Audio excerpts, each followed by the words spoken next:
today, I'm saying it today, I will say it tomorrow. There is no anglophone problem in Cameroon. Vous êtes originaire de la région du Nord-Ouest, du département de la Mézam. Le discours ambiant tente à présenter les originaires des régions du Nord-Ouest et du Sud-Ouest comme des personnes, des citoyens camerounais marginalisés. Qu'est-ce que vous en dites? Moi, je pense que cette prétendue marginalisation des anglophones est une thèse abracadabrantesque, dont elle est boiteuse. Elle ne tient sur rien du tout. La population du Nord et du Sud-Ouest, dans l'ensemble de notre population, ça représente 15 à 16%. C'est ça la population. Et le Nord-Ouest et le Sud-Est géographiquement couvrent 6,5% du territoire national. C'est ça la réalité. Alors, le poids politique également des deux régions, c'est entre 16 et 19% maximum. Vous prenez les résultats de toutes les consultations électorales. Mais le paradoxe est que quand vous regardez les postes de responsabilité, le Nord-Ouest et le Sud-Ouest réunis ont toujours occupé entre 38 à 40% de tous les postes de responsabilité. C'est les statistiques qui sont officielles. Vous pouvez les consulter. Alors donc, si vous dites par exemple que les anglophones sont marginalisés parce qu'ils ne sont pas nommés, vous êtes en train de mentir. Il a été torturé et il a pu envoyer un message au maire qu'il est en train de mourir. Donc malgré la situation dangereuse, le maire s'est déplacé. Et les associations des droits de l'homme qui critiquent le Cameroun ne disent rien sur ces atrocités. Des traces fines. Je voudrais également dire que parfois, lorsqu'on est obsédé par la folie de grandeur, on finit par perdre le sens de la raison. Et ce qui est en train d'animer l'esprit du promoteur du RBRC. Je voudrais également dire que lui, qui passe pour un tireur de pénalty, il serait en train de confondre le Cameroun. Il y a une confusion dans sa tête entre le Cameroun et un terrain de football. Et je crois qu'il doit cesser d'entretenir cette confusion pour la simple raison que on peut marquer un pénalty et perdre un match par 7 buts à 1. Et c'est ce qui lui est arrivé. Nous allons demander aux terroristes de déposer les armes et de revenir dans la République. Ou bien ils déposent les armes, ce qui serait une bonne chose pour eux et leur avenir, ou bien ils seront désarmés et ça sera, n'est-ce pas, dommage parce que si vous êtes désarmés de force, on vous traduit devant les instances judiciaires et en pareil cas, je peux vous dire que les instances judiciaires ne seront pas tendres au vu des atrocités commises dans les deux régions par des terroristes. De faire la prière, quand vous avez terminé de faire la révolution, tout ça, quand vous avez terminé de faire ça, dans ce moment-là, comme ça, chacun qui va prendre l'engagement devant le Coran. Et après, chacun a pris l'engagement devant le Coran.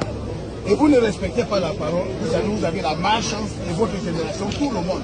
Donc, il est question, parce qu'il y a la dimension religieuse que les gens ont souvent négligée. Dans le combat contre le terrorisme, contre le grand banditisme, il faut intégrer la dimension religieuse. Donc, ça veut dire que l'imam, les chefs du village, les comités de vigilance, vous devez vous organiser, chacun prendra un engagement ici, qui ne vont plus. Le vivre ensemble, l'unité nationale, le Cameroun un et indivisible, ça c'est des valeurs non négociables. N'est-ce pas, la réflexion, la reconstruction des édifices publics et privés détruits par des terroristes.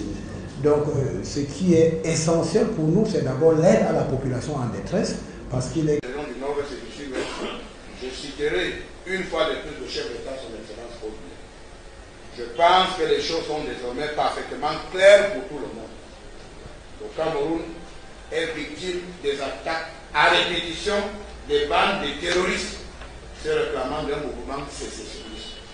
Message fort et je leur dis fidèlement, je veux transmettre fidèlement ce jour même tous ces messages à la très haute attention de son Excellence, M. Paul Biya, qui est devenu aujourd'hui le champion de tous les Camerounais.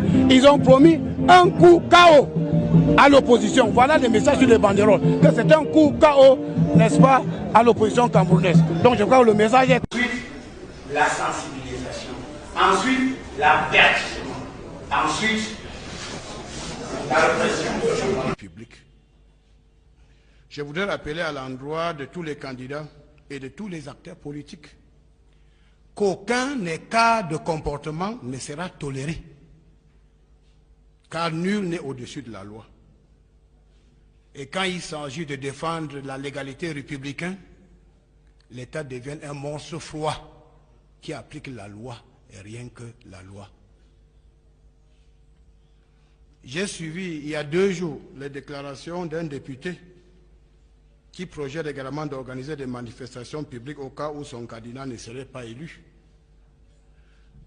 Je voudrais rappeler à ce député, j'espère qu'il m'entend bien, qu'en matière de flagrant délit, l'humilité parlementaire n'existe pas.